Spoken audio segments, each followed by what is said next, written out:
Hi friends, कैसे हो सब। तो आज हम इस वीडियो में बात करेंगे फर्स्ट ईयर के बारे में कि फर्स्ट ईयर में हमें कौन कौन सब्जेक्ट पढ़ने होते हैं, एग्ज़ाम कब लगते हैं और हमें क्लिनिकल पोस्टिंग कैसे करनी होती है, कब जाना होता है, कब आना होता है और कितने एरिया में पोस्टिंग लगती है। तो इस वीडियो में मैं आपके सारे डाउट क्लियर कर दूंगी। यदि उसके बाद भी आपके कोई डाउट रहते हैं तो आप मुझे कमेंट सेक्शन में पूछ सकते हैं, आपको रिप्लाई ज़रूर मिलेगा। तो मैं आप बात करती हूँ फर्स्ट ईयर की स्टार्टिंग से। फर्स्ट ईयर में जब आप एडमिशन लेते हो बीएससी ऑनर्स नर्सिंग में, तो आपकी स्टार्टिंग में 1 मंथ क्लास होती है। 1 मंथ क्लास होती है, उसमें आपको ऑल ओवर सब्जेक्ट्स के बारे में बताते हैं कि आपको कौन सब्जेक्ट्स पढ़ने हैं। स्टार्टिंग के 2 डेज में आपका ओरिएंटेशन होता है, इसमें क्लास ओरिएंटेशन होता है और आपको सब्जेक्ट्स के बारे में बताते हैं कि आपको कौन कौन से सब्जेक्ट्स पढ़ने होंगे बाद में और आपको फर्स्ट ईयर में कौन कौन से सब्जेक्ट पढ़ने हैं, आपकी अटेंडेंस कितनी चाहिए मिनिमम और आपको क्वालिफिकेशन मार्क्स कितने चाहिए ताकि आप एग्ज़ाम दे सकें, फाइनल एग्जाम में बैठ सकें। यूनिट टेस्ट अलग से होते हैं यहाँ पे और फाइनल एग्जाम अलग से होते हैं। मैं बात कर रही हूँ एम्स दिल्ली के बारे में कि एम्स दिल्ली पर कैसे क्या होता है। यहाँ पे सेमेस्टर वाइज सिस्टम नहीं है, ये मैंने आपको पहले बताया है। यहाँ पे यूनिट टेस्ट होते हैं, उसके बाद में मिड टर्म के बाद में मॉडल एग्जाम होती है और लास्ट में फाइनल एग्जाम होती है। आपको फाइनल एग्जाम देने के लिए मिड टर्म्स, मॉडल और उनके सबके टोटल मिला के 40% चाहिए मिनिमम। यदि आपके मिनिमम 40% मार्क्स हैं तो आप एलिजिबल होंगे फाइनल एग्जाम देने के लिए। यदि आपके 40% से कम है तो आप एग्ज़ाम नहीं दे पाओगे, ये बात इंपॉर्टेंट है। बात करते हैं अटेंडेंस की। आपकी मिनिमम अटेंडेंस होनी चाहिए 75% लास्ट फाइनल तक। यदि आपकी लास्ट फाइनल तक 75% है तो आप एग्ज़ाम दे सकते हो, वरना आपको फाइनल एग्ज़ाम देने नहीं दिया जाएगा। अब हम बात करते हैं कि फर्स्ट ईयर में कौन कौन से सब्जेक्ट्स होते हैं। तो फर्स्ट ईयर में मैक्सिमम सब्जेक्ट्स होते हैं 4th ईयर तक के। तो फर्स्ट ईयर में आप सब्जेक्ट पढ़ते हो 10 सब्जेक्ट्स, 10 सब्जेक्ट्स पढ़ते हैं। उसमें सबसे मेन सब्जेक्ट होता है हमारा, जो हम बेसिक सब्जेक्ट होता है वो है नर्सिंग फाउंडेशन।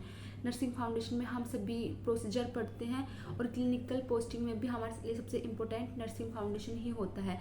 उसके अलावा हम बात करते हैं न्यूट्रिशन की, बायोकेमिस्ट्री की। न्यूट्रिशन और बायोकेमिस्ट्री पढ़ते हैं और इन दोनों का जो एग्ज़ाम है फाइनल एग्ज़ाम वो एकदम कंबाइंड में होता है। यूनिट टेस्ट इनके सबके अलग अलग होते हैं और लास्ट में फाइनल एग्जाम इनका दोनों का साथ होता है। 50 नंबर का पेपर आता है, इसमें 25 न्यूट्रिशन के, 25 बायोकेम के आते हैं। उसके अलावा हम बात करते हैं माइक्रोबायोलॉजी की। माइक्रोबायोलॉजी बहुत से एम्स इंस्टीट्यूट है जिनमें सेकेंड ईयर में होता है, लेकिन एम्स दिल्ली में ये फर्स्ट ईयर में है। तो ये डाउट आपका मैं क्लियर कर देती हूँ।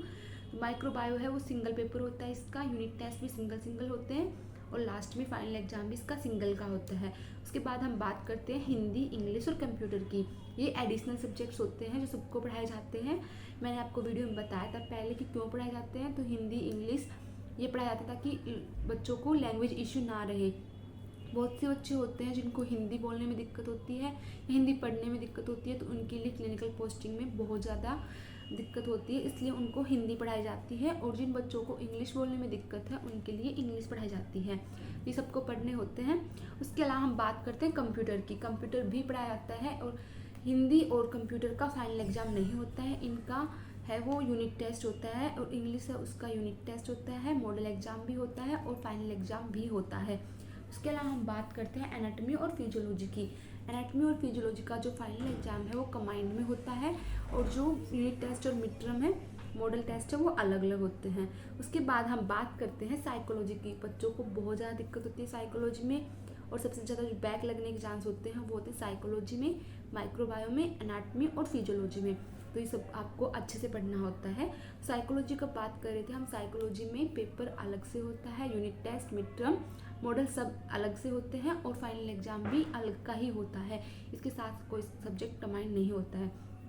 तो ये हमने बात कर ली है सब्जेक्ट्स के बारे में कि कितने सब्जेक्ट्स हैं और पेपर कैसे कैसे लगता है, मैंने आपको बता दिया है। न्यूट्रिशन, बायोकेम का कंबाइंड होता है और एनाटॉमी और फिजियो का कंबाइंड में होता है। उसके अलावा सबके सिंगल पेपर होते हैं।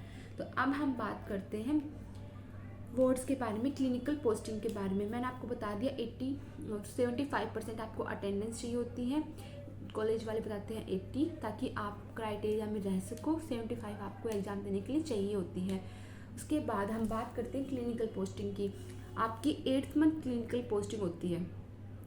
जब स्टार्टिंग में आप आते हो तो आपकी 1 मंथ तक ओनली क्लासेस होती हैं, आपको पोस्टिंग पर नहीं भेजा जाता है, क्लिनिकल पोस्टिंग आपकी नहीं होती है। 1 मंथ के बाद आपकी क्लिनिकल पोस्टिंग स्टार्ट करते हैं, जिसमें आपके साथ आपके सीनियर भी होते हैं। जैसे सबके ग्रुप बनते हैं। आपकी क्लास में बैच में मान लो आप 80 स्टूडेंट्स हो, तो आपके 10 के 8 ग्रुप्स डिवाइड होंगे और उनको सबको रोटेशन पर क्लिनिकल पोस्टिंग में भेजा जाएगा। 10 स्टूडेंट एक साथ वार्ड में जाएंगे, उनके लिए एक सीनियर या 2 सीनियर उनके साथ जाएंगे जो उनको सुपरवाइज करेंगे।